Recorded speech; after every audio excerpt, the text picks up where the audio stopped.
part 2 of Girl Time, where we're talking about Ghanaian guys to avoid. Stay clear of. Don't even look at them. Trust me, they'll get you. Eye contact is a big no-no in this country. Now, Larissa was about to answer our question about the London boys. Ooh. Fake London boys. Fake London boys. Six-pack fake London boys. Yes, six-pack fake London boys. They have never stepped foot out of Accra, let alone to the northern region, anywhere else in Ghana, but yet they have a full-blown English accent, an American accent. They dress like all like, you know, very European and American-like. And the six-pack comes in because usually they tend to have no job. So they spend all this time in the gym, pumping up their biceps, and then, you know, they approach you and you're just like, you just remember that Tiffany song, you know, fake London boy, fake, yeah, all about it, yeah. Alex, you said you've never encountered this boy, right? Well, now she talks about six-pack biceps. I'm like, okay. We have met a few. You know, some of them, they don't even wait for you to open your mouth to tell what they were local and now we're free. Baby now, so what I say? They come and then they start with the, you know, the Irish English. Yeah. And then you speak English. You change to tree and then they start speaking tree too. Yes. Very fluently. Yes.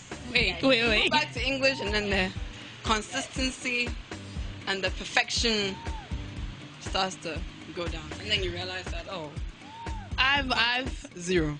I've read this thing online. This article online actually was a very good article. It was insightful. And even though I've been here for a while and I've encountered each and every one of, you know, these guys, whether it be on just walking by, hearing a conversation with someone, being in a club, them trying to talk to me, whatever the case may be, they're there.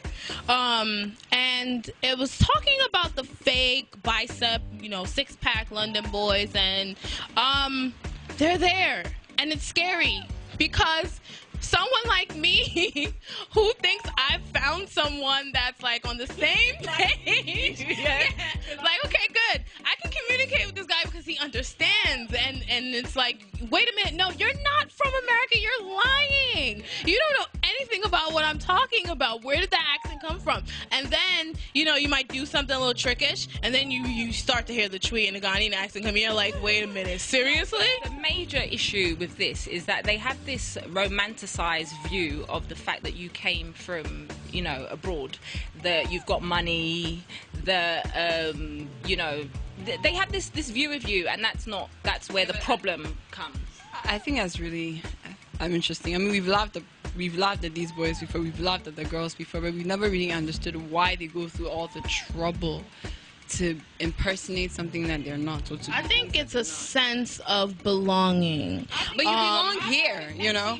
But you know and what? Foresight TV, that's all it is.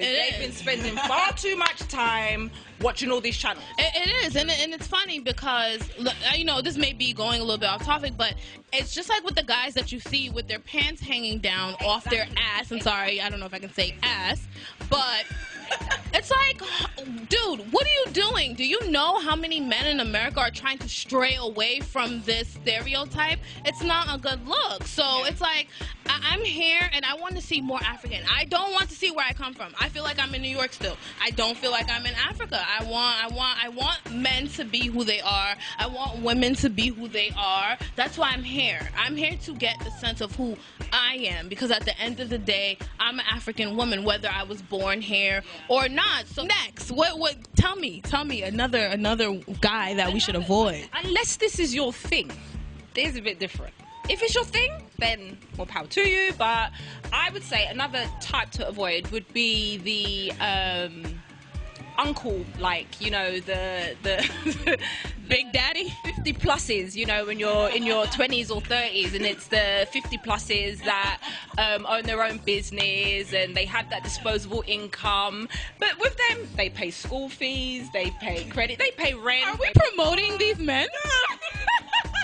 No, but we have to understand the positives and negatives, because this is how they get people. So unless it's your thing, you know, you should really stay clear of them, because a lot of the time they've got a child that's like your age or similar to your age. I told you, what is the reason why you're getting married? If you're getting married to get ahead financially, socially, the 50 pluses are really like the place to be. No, because they're already married. He'll marry you too.